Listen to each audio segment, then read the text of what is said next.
This segment is sponsored by National Museum of the Pacific War.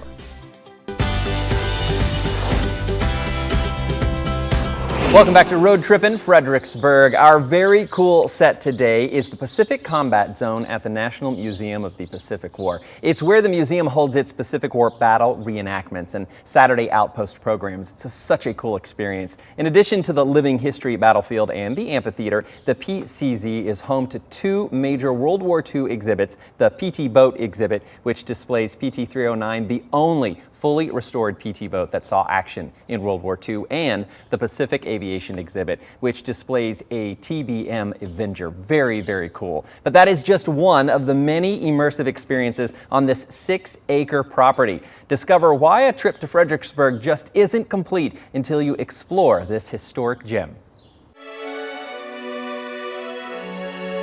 So our museum, the National Museum of the Pacific War, is located here in Fredericksburg, Texas. Why so far away from the Pacific Ocean? Visitors ask that all the time. Well, this is the hometown of Fleet Admiral Chester Nimitz. He was a significant leader during World War II in the Pacific, and that's why the museum is here in Fredericksburg. So the mission of the National Museum of the Pacific War is to help connect people to the stories of the war. And we work every day, our entire staff does, to make meaningful connections, to help visitors understand the history of the war and why those lessons that we might learn are still relevant today. As you come to the museum, what you can expect to see is a whole array of artifacts and exhibits. One of the key artifacts that we have here is the HA-19. It's a midget submarine that the Japanese actually used in the initial attack on Pearl Harbor. Among the many, many very personal items that are presented in the museum, we have what we call the POW flag. What it is a flag made by literal POWs, men held in a camp by the Japanese. Of all of our artifacts, that is the one that touches most of our hearts. So in addition to the very large artifacts that we have here in the museum, we have thousands of small, meaningful, personal items that have been donated to us by family members of those who served. We have an education program that's exceptional. Every Saturday we have a very special program we call Outposts. It's a slice of life into what troops would have experienced firsthand. We have costume staff who are presenting themselves as if they were right there in the moment during the war. We also are so pleased to reintroduce Pride in the Pacific. These are our living history programs. You might drop in, you'll see a flamethrower or stories about artillery. You'll see the Higgins boat in action. It was one of our troop transport devices. You'll see so much here when you come by on Saturdays. We really hope to welcome you here soon. Please check our online schedule, our calendar of events at pacificwarmuseum.org. We look forward to seeing you then.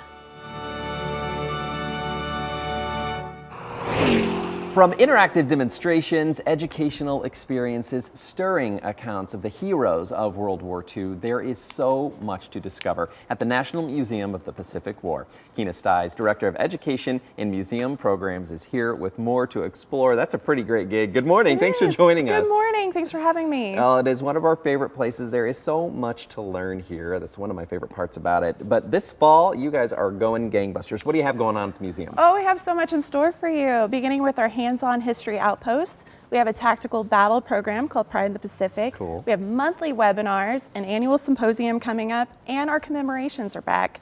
So we're very excited to welcome you back to the museum for ceremonies that include speakers. We have wreath laying, music, and so much more. Very cool. And another of my favorite things about the Museum of the Pacific War is that it's a family-friendly destination where everybody has something to learn. Tell me a little bit more about why it's so family-friendly. Oh, it's so exciting. This year we actually debuted Pride in the Pacific, and it transports you to an island in the Central Pacific where you're going to experience the sights, sounds, and smells of battle.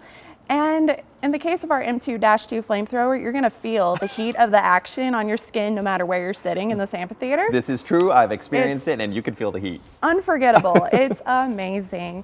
And it's great for all ages. And this year we added an exclusive guidebook that will help navigate the battlefield you see behind us. And it's also going to give you information on what uniforms people are wearing and what weapons they have. And families will also love our Outposts. They are free, and they dive a little deeper into World War II. And we use artifacts you can touch, costumes like I'm wearing today, and STEM practices. We're really into science, and we talk about communication, the home front, artillery, food on the front, combat assault team. The list just goes on and on and on. That is so cool, and it is a costume. I just thought you looked really cute today, but that is really great. That's a fun I'm doing costume. 1940s home front today. I love it. I'm living for that. And is the symposium live this fall? I know we've been through a long time, but we're back. It is. It's live. We are so excited to welcome everybody in person and virtually. It is our first hybrid symposium ever. The theme is 1942, the perilous year, and we have a stellar lineup of prominent historians and authors, and they're going to talk about the role of the Army, strategic battles that helped turn the war, leadership, and the emergence of the women Air Force service pilots. I'm very excited about that one. How cool, and that's great that there's an option for everybody with this hybrid format. That is super, super cool. So I know you're always innovating here. What is on the horizon for the museum? Oh, we are just working very hard to educate and inspire through our distance learning programs, our on-site education through field trips, webinars, and on-site programming.